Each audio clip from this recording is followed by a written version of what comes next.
교회적으로 굉장히 중요한 부분에 대해서 기도 부탁을 좀 드리려고 합니다. 어느덧 이승원님 돌아가신 지가 지금 1년이 이제 좀 있으면 다 돼가죠. 이번에 공교롭게도 우리 캠프 기간이 형제님 돌아가신 1주기가 해당이 됩니다. 그래서 어느덧 이렇게 시간이 이렇게 흘러가는데요. 형제님들 빈자리가 아마 우리 성도님들을 많이 느껴지실 겁니다. 교회 안에서 성도들이 이렇게 돌봄을 받을 수 있도록 장로들이 또 우리 김선진님 굉장히 많이 애쓰고 계시잖아요. 그런데도 직장에 있는 형제들이 이렇게 둘이나 있고 하다 보니까 참 많은 수고 가운데 계시지만 그 빈자리는 아마 느껴지실 거라고 생각은 또 됩니다. 그래서 장로들이 다음 후임 장로들을 더 세울 것에 대해서 이제 교제를 하고 있고요. 그렇게 하기 전에 먼저 성도들이 이 일에 대해서 중요성을 같이 공감을 하고 또 성도들이 여기에 대해서 같이 알고 배워야 장로들을 세우는 데 있어서 불협화음이라든지 불편함이라든지 이러한 어려움들이 없을 것을 또 같이 인식을 하고 계셔서 수요일 시간을 이용해서 성경에서 말하는 교회의 인도자들이라는 이 내용을 가지고 성도들이 같이 하나님 말씀을 배우는 시간을 가질 계획 가운데 있습니다. 어떤 교회에서는 전체 성도들이 이 책을 다 구입해가지고 읽은 다음에 읽은 소감을 한 줄씩 이렇게 조금이라도 나누는 그런 시간을 가지면서 하셨던 교회도 있고, 어느 교회는 이렇게 챕터를 나눠가지고 이 자리에서 단에서 가르치고 이렇게 하는 예의들도 있고, 여러 가지로 다른 교회를 이렇게 들어보니까 장로를 세우기 전에 이 책을 통해서 성도들의 마음이 이렇게 모아질 수 있도록 하고는 있더라고요. 방법은 좀 다르지만 내용은 이 책을 가지고 많이 하고 있었습니다. 그래서 이제 장로님들은 어떻게 하면 좋을까 이렇게 교제를 하면서 저희들은 이제 이 책을 가지고 수요일 날 말씀을 전하시는 또 주일 날 말씀을 전하시는 우리 형제님들이 일정 분량을 좀 나눠서 장로들이 이 자리에서 가르치기보다 이제 그 형제님들이 어쨌든 말씀을 준비하시면서 이런 내용들을 같이 나눌 수 있도록 하면은 좋겠다라고 이렇게 의견이 좀 모아져서 수요일을 이용해서 이 내용들을 가지고 이렇게 나눌 계획 가운데 있습니다. 우리 성도님들께서는 이 책을 사가지고 있으시면 한 번씩 쭉 읽어보시고 참석해 주시면 아마 더 큰 유익을 누리실 거고요. 필요하신 분들은 교회에 이 책이 구입하실 수 있도록 준비도 되어져 있습니다. 교회 양육부에서 4단계에서 또 이 책을 다루고 있기 때문에 또 상당수의 우리 성도님들은 읽어보셨고 또 이 책을 가지고 계시기도 할 것으로 생각이 됩니다. 그래서 총 15장으로 되어져 있는 이 분량으로 이 책이 구성이 되어져 있는데, 우리가 이 성경에서 말하는 교회 인도자들이라는 이런 책을 읽으면서 이제 교회에 더 많은 장로들이 세워질 수 있도록 우리가 함께 기도하시는 마음으로 이 시간에 수요일을 이용해서 이렇게 교제를 나눴으면 합니다. 그래서 장로를 위한 세우기 위해서 성도님들 같이 기도해 주시면 하는 것은 무엇보다도 교회의 평안함 가운데 장로들이 더 세워질 수 있도록 빌립보서 2장 14절에 있는 것처럼 모든 일을 원망과 시비가 없이 하라라고 주님 말씀을 하고 계시는데요. 이런 일들 가운데서 실족하거나 또 이런 일들로 인해서 마음들이 나뉘어지거나 마치 고린도 교회가 여러 사람 중심으로 이렇게 파당을 이뤘던 것처럼 나는 누가 되면 좋은데 이런 형태의 모양을 띠거나 그러지 않도록 우리 교회가 하나가 되어져서 이런 가운데 교회가 이 장로를 세우고 하는 일이 굉장히 참 기쁜 날이 될 수 있도록 기도해 주시면서 함께 이를 위해서 해주시면 감사하겠습니다. 두 번째는 장로들은 하나님이 세우신다라고 성경은 이야기하고 있습니다. 사도행 20장 28절을 보면 성령이 그리스도의 피로 세운 교회의 감독자로 삼으신다라고, 성령께서 삼으신다라고 이야기를 하고 있습니다. 교회는 그리스도의 몸이기 때문에, 그리스도께서 머리 되시는 곳이기 때문에 그리스도의 지시를 받게 되는데, 바로 성령께서 교회의 감독자를 세우신다라고 얘기를 하고 있습니다. 결국 교회가 해야 될 일은 그럼 뭡니까? 성령께서 세우신 그 감독자를, 그 장로들을 분별하는 것이 교회가 해야 될 일이고, 또 장로들이 여기에 대해서 더 많이 기도하면서 준비되어야 할 부분이라고 생각이 되어집니다. 그래서 하나님께서 세우신 장로들, 성도들 가운데에서 드러나고 그 삶이 드러나고 그 헌신이 드러나고 그 사역이 분별되어져서 장로, 흔히 얘기하는 대로 장로를 세워서 장로 일을 하라고 시키는 게 아니라 장로 일을 하고 있었기 때문에 그들을 장로를 세워져 갈 수 있도록 이렇게 잘 분별해 낼 수 있도록 이것을 또 함께 기도해 주시면 감사하겠습니다. 그리고 이 교제를 수요일 날 우리 형제님들이 전에 준비해서 이렇게 전하는 그런 시간을 가지려고 하는데요. 그래서 아마 수요일과 주일날에 말씀을 증거하시는 분들이 잠깐 모이는 시간을 가져서 여기 운영에 대해서 잠깐 아마 토의를 이야기를 좀 할 시간을 좀 가지려고 합니다. 그래서 형제님들이 말씀을 잘 준비해서 전하실 수 있도록 또 함께 기도해 주시면 감사하겠습니다. 네 번째로는 합당한 시기에 적합한 장로가 세워질 수 있도록 기도 부탁을 드리겠습니다. 뭐 이 시간을 무한정 끌 수 있는 것도 아니고 뭐 또 이렇게 짧은 시간 안에 해서 될 일도 아닌 것 같습니다.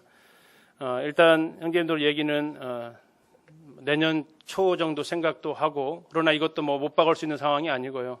교회 가운데 이런 일들에 대해서 다 평안함이 있어야 되기 때문에 그런 정해놓은 시간은 아직은 없습니다. 대략 이야기하는 시간이 있긴 하겠지만, 그러나 합당한 시간에 또 장로의 적합한 장로들이 세워질 수 있도록 장로들을 한 명을 세울지 뭐 둘, 셋을 세울지도 아직 정해지지 않았습니다. 이것은 이 말씀을 같이 우리가 보면서 같이 기도하시면서 같이 이렇게 진행을 해갈 계획 가운데 있습니다. 그래서 이것을 위해서 또 기도해 주시고요. 다섯 번째로 장로들의 동역으로 교회가 든든히 세워져 갈 수 있도록 이것을 위해서 또 함께 기도해 주시면 감사하겠습니다. 삼위일체 하나님 셋이 하나 되는 것이 굉장히 쉬워요? 굉장히 어려워요? 굉장히 어렵죠. 지금 기린노교회 장로가 셋인데 셋이 하나 되는 게 쉬워 보이시는 것 같아요? 아니면 어려워 보이는 것 같으세요? 어려워 보이세요? 별로 안 어려운데.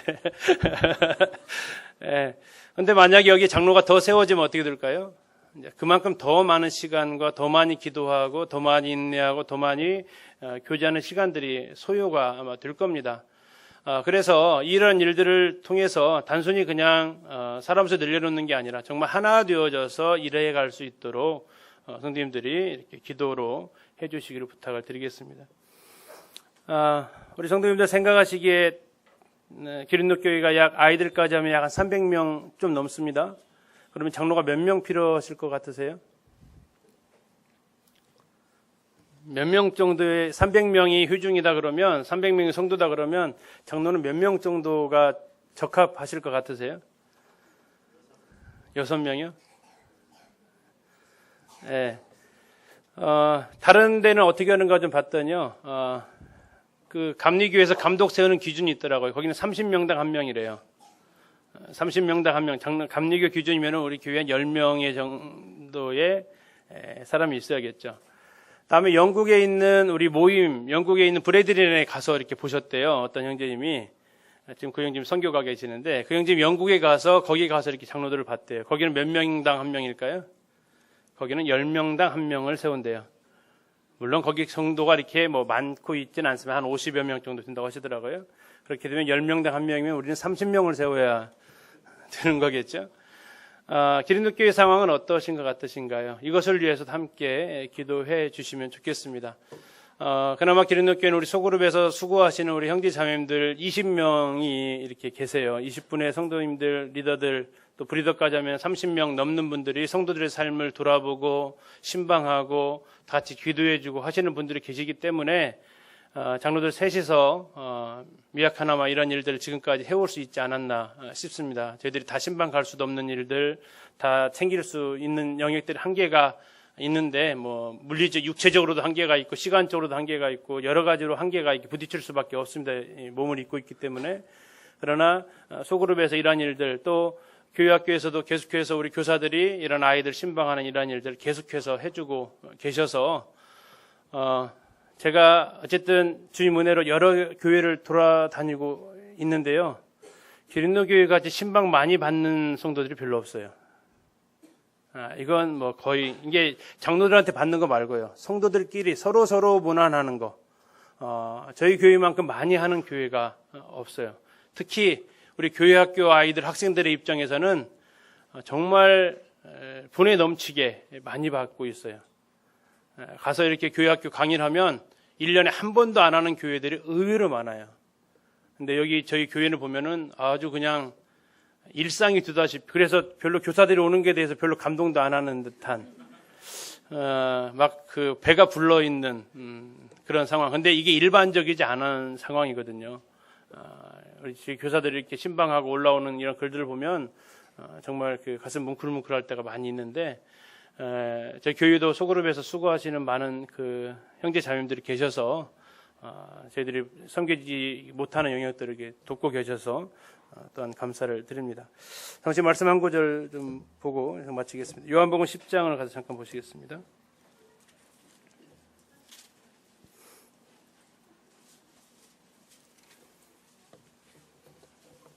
요한복음 10장 10절부터 15절까지입니다. 요한복음 10장 11절부터 15절까지 제가 읽어드리겠습니다. 11절입니다. 나는 선한 목자라. 선한 목자는 양들을 위하여 목숨을 버리거니와 싹구는 목자가 아니요 양도 제 양이 아니라 이리가 오는 것을 보면 양을 버리고 달아나나니 이리가 양을 몰아가고 또 해치느니라. 달아나는 것은 그가 싹구님 까닭에 양을 돌보지 아니함이나 나는 선한 목자라. 나는 내 양을 알고 양도 나를 아는 것이 아버지께서 나를 아시고 내가 아버지를 아는 것 같으니 나는 양을 위하여 목숨을 버리노라. 자, 방금 읽으셨던 본문에 두 목자가 나오고 있죠. 누구가 나옵니까? 선한 목자하고 싹군 목자. 자, 싹군 목자 어감이 어떠세요? 제가 이 싹군 목자를 들을 때는 어감이 나쁜 목자라고 이렇게 어감이 들렸어요. 이렇게 혹시 들리시나요? 못된 놈. 어떻게 들리세요? 싹군 목자 하면요. 그런데 이 말씀을 보면서 제가 굉장히 충격을 좀 받았어요. 이 싹군 목자는 못된 놈이 아니에요. 이 싹군 목자는요, 나쁜 놈이 아니라고요. 이 싹군 목자는 어떤 목자냐면요, 직업적인 목자예요. 직업 목자라고요.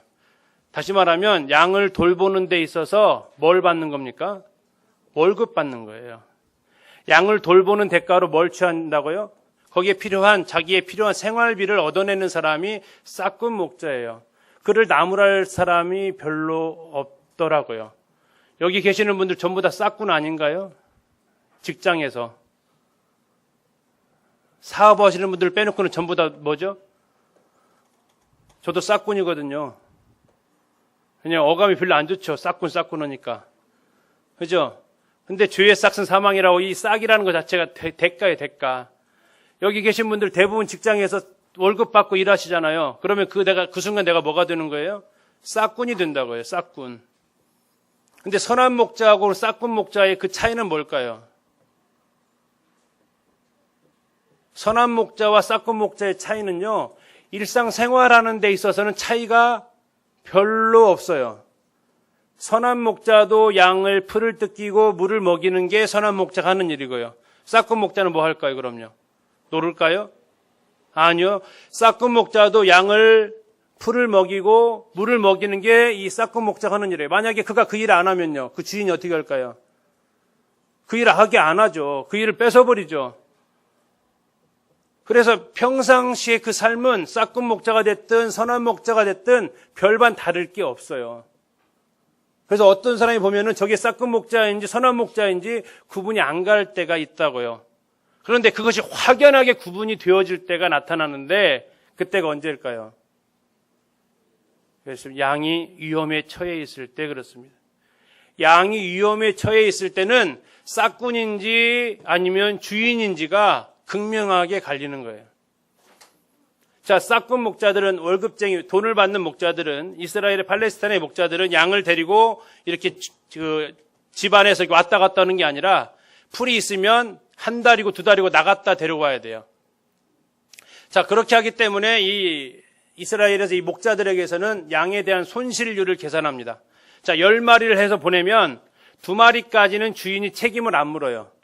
이게 10마리를 먹이고 돌아왔는데 8마리가 왔다. 2마리를 잃어버린 것에 대해서는 책임을 묻지 않는다고 합니다. 그렇지 않으면 할 수가 없어요.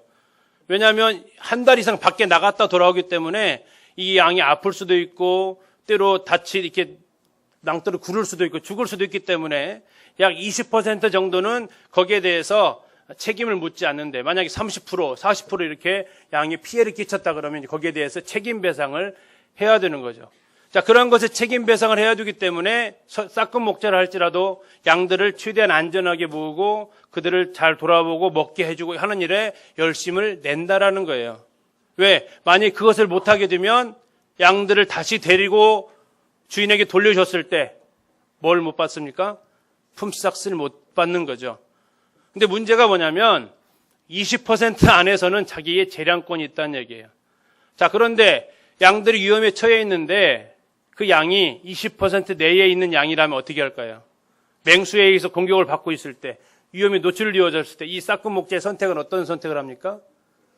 그 싹금 목자의 선택은 12절에 선택을 하게 돼요. 12절에 보시면 싹군은 목자가 아니요 양도 제 양이 아니라, 이 말을 다시 얘기하면 싹군은 자기 양을 가지고 있는 목자가 아니다라는 뜻이에요. 다시 말하면 이 싹군은 그 양이 자기 소유가 아니라는 뜻입니다. 그것이 싹군은 목자가 아니요 양도 제 양이 아니다. 이 말이 그 말이에요. 주인은 따로 있다는 얘기예요. 자기는 단지 거기에 대한 품삯을 받고 뭐하고 있어요? 그거 그냥 돌보고 있을 뿐이라는 얘기예요. 그럼 어떻게 되느냐? 이리가 오는 것을 보면 어떻게 한다고요? 양을 버리고 도망간다. 왜요? 자기 양이 아니기 때문에. 자기가 거기까지는 잃어버려도 면책이 되기 때문에. 이리가 와서 자기의 생명의 위협이 노출되고 자기가 만약에 다칠 상황이 되면 어떻게 한다고요? 양을 버린다는 얘기예요. 그러면 이렇게 쉽게 생각하면 돼요. 양이 자기를 위해서 존재할까요? 자기를 위해서 양이 존재할까요? 싹금 목자는요. 그렇습니다. 이게 싹금 목자인지 주인 목자인지의 구분점이에요. 일상 삶에서는 그 모습이 드러나지 않지만 위험한 상황에 딱 처했을 때, 내가 어려운 상황에 딱 처했을 때, 그때 이 모습은 싹군인지 주인인지 싹군인지 선한 목자인지가 드러난다는 얘기예요. 그래서 일상적인 삶에서는 또 내 삶에 어떤 어려움이 닥치지 않을 때는 그의 삶은 동일해요. 그러나 어려움이 찾아오고 양들을 돌아보는 데 있어서 내 어떤 손해가 끼치는 일이 발생한다. 그러면 나는 양을 위해서 존재하는 게 아니라 양이 나를 위해서 존재하는 것이 싹금 목자이기 때문에 그때는 어떻게 한다고요? 나를 위한 것을 선택할 수밖에 없더라는 거죠. 그래서 어떻게 합니까? 양을 버린다고요. 그리고 달아난다라고 얘기합니다. 자, 그러면 목자가 사라져버린 그 양은 어떤 상황이 됩니까? 이리가 양을 물어가고 해친다라고 얘기하고 있어요. 반면 동일한 상황이 일어났을 때에 선한 목자의 선택입니다. 선한 목자의 선택은 어떻게 합니까? 15절에 나와 있습니다. 아버지께서 나를 아시고 내가 아버지를 아는 것 같으니 나는 양을 위하여 뭐 한다고요? 목숨을 버리느니라. 목숨을 버리느니라. 자, 이거 대표적으로 이것을 했던 사람이 다윗이라는 사람이죠. 사자가 움켜가고 곰이 움켜갔을 때 다윗이 어떻게 합니까? 끝까지 가서 그 악의 입안에서 꺼내왔다고 그 고백을 하고 있는 거예요. 왜요? 그는 싹군이 아니었다라는 얘기예요. 다윗은 싹군이 아니었다고요. 그럼 다윗은 뭐였다는 얘기예요? 그는 선한 목자였다라는 얘기예요. 결국 양의 운명은 누구를 만나느냐에 따라 달라집니까? 어떤 목자를 만나느냐에 따라 달라질 수밖에 없다라는 얘기죠. 죄송합니다. 기린교회 성도들의 영적인 환경은 누구에 따라서 달라질까요? 인정하고 싶든 하고 싶지 않으시든 장로들에 의해서 영향을 받을 수밖에 없다라는 겁니다. 소그룹 안에 있는 형제 자매님들의 영적인 환경은 누구에 따라서 달라질까요? 원하든 원하시지 않든 그 그룹을 담당하고 있는 리더들에 의해서 달라질 수밖에 없다라는 것입니다. 중요한 것은 그러면 나를 돌아보고 있는 그들이 싹군이냐 선한 목자냐 이것이 문제고, 아니 저부터 제가 장로들부터 시작해서 소그룹 리더에 이르기까지 또 여기에 있는 많은 교사들에게 이르기까지 나는 그러면 싹군이냐 선한 목자냐라는 이 질문 앞에 우리는 서야 된다라는 것입니다. 자, 기린노 교회가 장로들을 더 세우려고 하는 이유는 누구를 세우고 싶을까요? 싹군을 세우고 싶을까요? 아니면 선한 목자예요? 말해 못하겠습니까? 그렇죠. 싹군을 더 세운들 어려움이 찾아오면 돌봄받지 못할 텐데, 그래서 성도님들이 그래서 더 많이 기도하셔야 되는 거예요. 에스겔서 34장에 보면 혹시 집에 들어가셔서 꼭 한번 읽어보십시오. 에스겔 34장입니다. 에스겔 34장에 가서 보시면 하나님께서 이스라엘의 목자가 없으므로, 아니 이스라엘의 목자가 있기는 있는데 아주 싹군 목자다 아니에요. 이것은 에스겔 34장에 나와 있는 목자는 싹군 목자다 아니에요. 싹군 목자보다 더 나쁜 목자가 나와 있어요. 근데 그것이 당시에 이스라엘의 영적인 상황이었다라는 겁니다. 그러면서 하나님께서 비탄에 젖어서 하셨던 말씀이 뭐냐면 내가 내 목자를 세우겠다라고 그분이 선포를 하세요. 에스겔 34장에서 내가 내 목자를 세우겠다. 그분이 누구십니까? 그분이 바로 예수 그리스도이십니다. 그래서 요한복음 10장에서 그분은 어떻게 등장하십니까? 하나님께서 에스겔 34장을 통해서 말씀하셨던 내가 내 목자를 세운다고 했을 때 그 목자, 선한 목자로 그분은 이스라엘의 영원한 목자장이 되셨습니다. 그리고 이제 하나님께서는 교회를 장로들한테 맡기시는 겁니다. 베드로전서 5장에서 양무리를 치라라고 베드로한테 이런 이야기를 하시죠. 그가 베드로전서 5장에서 그는 자기를 장로로 소개를 하고 있습니다. 그러면서 자기에게 주어진 이 양무리를 치라고 주님께서 자기에게 맡기셨음을 이야기하고 있습니다. 그 말씀은 요한복음 21장을 떠오르게 만들어요. 요한복음 21장에서 베드로를 향해서 3번에 걸쳐서 주님 부르셨고 3번에 걸쳐서 베드로에게 부탁하셨던 것이 뭐였냐면 내 어린 양을 먹이고 내 양을 치고 내 양을 먹이라는 거였습니다. 그리고 그 말씀이 그에게 그의 삶의 평생에 그의 삶의 기준이 되어서 베드로전서 5장을 그가 쓰고 있을 때 자기가 함께 장로된 자로서 양무리를 치되 부득이함으로 하지 말고 즐거움으로 하라라고 그가 고백할 수 있었던 겁니다. 한 구절만 보고 마치겠습니다. 시편 78편입니다.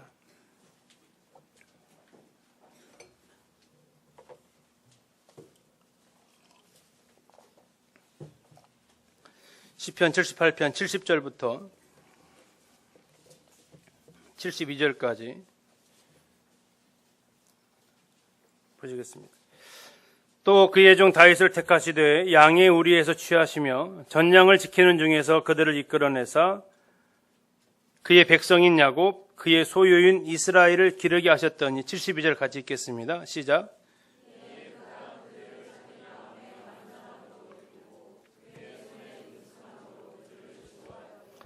다윗이 왕이 되기 전에 무슨 일 했다고요? 양을 쳤다고 얘기하고 있어요. 다윗이 하나님의 부르심을 받아서 왕이 되기 전에 그가 무엇을 했냐면 71절에 전양을 지키는 중에서 그들을 이끌어냈다. 그래서 아까 잠깐 말씀드린 대로 사무엘상에 나오는 대로 다윗은 자기에게 맡겨진 양, 그들이 위험에 처하면 그가 사자가 됐든 그가 곰이 됐든 그 입에까지 들어가려는 것까지 찾아가서 도로 찾았다라고 자기 입으로 스스로 고백을 하는 그 모습을 볼 수 있는데, 그런 가운데서 다윗을 이끌어내가지고 하나님의 소유인 이스라엘을 기르게 하셨는데, 그가 어떻게 길렀느냐 72절에 나와 있는데 두 가지의 모습을 이야기를 하고 있습니다. 이에 그가 다윗이 그들을 이스라엘을 첫 번째 뭘로 길렀습니까? 자기 마음의 완전함으로 길렀다라고 얘기했습니다. 두 번째, 또 어떻게 그들을 지도했습니까? 그의 손에 능숙함으로 했다라고 얘기하고 있습니다. 어쩌면 이것은 장로들에게서 필요한 두 가지의 자질이라고도 할 수 있겠습니다.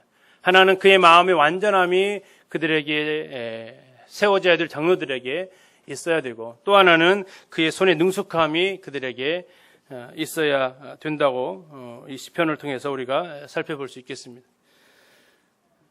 우리 성도님들, 제가 장로 직분으로 세워진 지가 혹시 몇 년 된지 혹시 아시겠어요? 몇 년이나 지금 장로 일을 한 것 같아요? 예? 예, 벌써 8년이 넘어가고 있어요. 굉장히 긴 시간이었습니다. 참 쉽지 않은 시간이었기도 했고요. 근데 그때보다 기린노교의 영적인 수준이 올라갔을까요? 내려갔을까요? 8년 전보다 더 올라갔겠죠. 그건 분명히 느낍니다. 더 올라갔습니다. 그러면 앞으로 세워질 장로들은 저보다 어떠해야 될 것 같으세요? 더 인격적이고 더 주님 안에서 헌신되어지고, 왜냐하면 수준이 올라가면 같이 올라갈 수밖에 없기 때문에 그렇습니다. 뭐 중학교 때 배웠는데 고등학교 때 선생님이 초등학교 선생님이 와서 고등학교 가르치면 안 되잖아요. 성도들의 영적인 수준이 올라가면 강단의 말씀의 수준도 같이 올라갈 수밖에 없고요. 성도들의 영적인 수준이 올라가면 그들의 인도자들의 수준도 동일하게 또 올라갈 수밖에 없습니다. 그래서 굉장히 중요한 거예요. 이 두 가지를 얘기를 하고 있는데, 하나가 뭐냐면 자기 마음의 완전함. 이게 무슨 뜻이냐? 한결같은 마음이었다라고 표현하고 있습니다. 또 다른 성경에서는 진실한 마음이었다. 또 다른 곳에서는 참된 마음이었다라고 표현하고 있어요. 이 자기 마음의 완전함이란 이 표현을 갖다가, 그래서 우리 성도님들이 이제 장로에 대해서 공부하시면서 기도하시면서 무엇을 살피셔야 되냐면 한결같고 진실하고 참된 마음을 소유한 우리 형제님들, 자매님들께서 함께 기도하시면서 분별을 같이 해주셔야 됩니다. 두 번째는 뭐가 필요하냐면 사람들이 직접적으로 지도하고 인도하는 일이기 때문에 그의 손에 능숙함이 필요합니다. 앞으로 성경에 대해서 이 장로들에 대해서 배우실 텐데, 거기에서 장로들이 해야 될 역할들이 있어요. 장로들이 해야 될 역할들이 있는데, 그러면 이 마음만 좋다고 세울 수 있는 것이 아니라는 얘기예요. 장로란 직분이 사람 좋고 성격 좋다고 세우는 자리가 아니라고요. 왜냐하면 그 자리는 아까 말씀드린 대로 양들을 먹여야 되는 일이고, 양들을 물을 마시게 해야 되는 일이고, 적들이 나타나면 보호해줘야 되고 지켜줘야 되고, 또 어디가 풀이 있는지 방향을 제시해줘야 되고 해야 되는 일이라고요. 여기에 나와 있는 대로 그의 마음의 완전함, 참 한결같은, 또 진실하고 참 착하고 참 순박하고, 이러한 마음도 반드시 필요하지만, 그러나 양무리를 쳐야 되기 때문에 그 양무리를 치는 데 있어서 필요한 그 손의 능숙함이 있었다는 얘기입니다. 그래서 우리가 기도하실 것은 그런 장로들이 역할을 수행하는 거지, 이거 명예직이 아니기 때문에 그렇습니다. 그냥 뽑아놓고 구원받았은 지 몇 년 됐으니까 20, 30년 그냥 주님 잘 섬겼으니까 하는 그런 자리가 결코 아니고, 이 자리는 정말 그들을, 하나님의 백성들을 인도해야 되는 그 자리인 만큼 더 많이 우리가 살펴야 되는 자리이기도 합니다. 그래서 굉장히 더 진지해야 되고 더 우리가 많이 기도해야 됩니다. 어느 형제님이 그 교파 목사들하고 이렇게 있는 자리에서 이런 얘기를 하셨대요. 일반 교회에서 목사가 어떻게 되죠?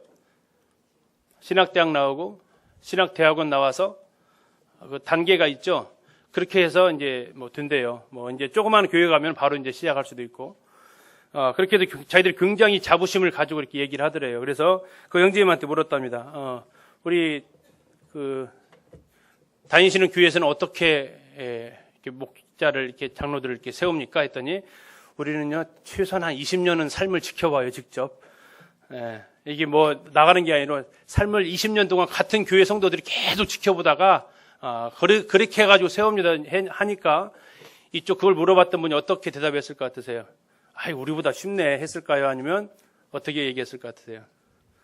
그분이 그렇게 어렵단 말이에요? 왜요? 삶을 지켜본다는 얘기는, 이건 단순히 스피치 잘하고 어떤 이 앞에서 나오던 진행자라 해가지고 설교자라 해가지고 세우는 게 아니라, 그의 삶을 계속해서 지켜본 성도들에 의해서 추천되어지고 인준되어졌다는 얘기는 일반 교단에서는 볼 수 없는, 왜요? 그들은 발령을 내니까 일어날 수 없는 상황이죠. 그래서 그 뒤로 그분이 간증하기를, 그 나랑 같이 교제하는 그 목사들이 자기를 바라본 눈이 달라졌대요. 저 사람은 삶으로 검증된 사람이야. 그래서 아무쪼록 이 기름교회 다음 장로를 세우는 문제가 뭐 저도 자격을 따지거나 자질을 따지면 설 수 없는 자리가 분명히 맞습니다.